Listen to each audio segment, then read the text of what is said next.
आगक आस श्रावण सोमवार तापाई आम बाबा हटकेश्वर मंदिर में कौन कौन नियमावली सब होइची से सब जानिबा। मु Ranjan Kumar Mahapatra trust board member Hatkeshwar Mahadev मंदिर अट्री। चलित मास शुक्रवार ठारू 11/7/2025 तारिख ठारू श्रावण मास आरंभ होची। श्रावण मास हेउची महादेवंकर प्रिय मास। पुराण रे वर्णित अछि महादेव पार्वती मर्त्यमंडल को ओल्लै थांती ए श्रावण मासरे एवं श्रावण मासरे भक्त माने काउडिया माने जलाभिषेक करिया पई ठाकुर को बहुत आग्रह प्रकाश करथांती।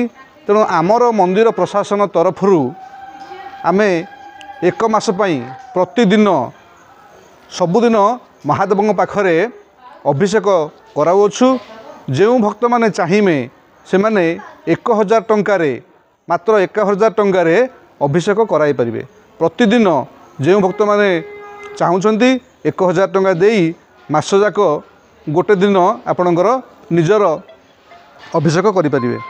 तेणु समस्त मान भक्त मान अनुरोध करुचु जो मैंने बर्तमान आग्रही अच्छा से मैंने यही मंदिर प्रशासन सहित जोगाजोग करी अभिषेक कराई पारे। तेणु जो मैंने काउडिया मैंने आसबे से मागणार खावाई रही पानीय जलर बंदोबस्त कराई मंदिर प्रशासन से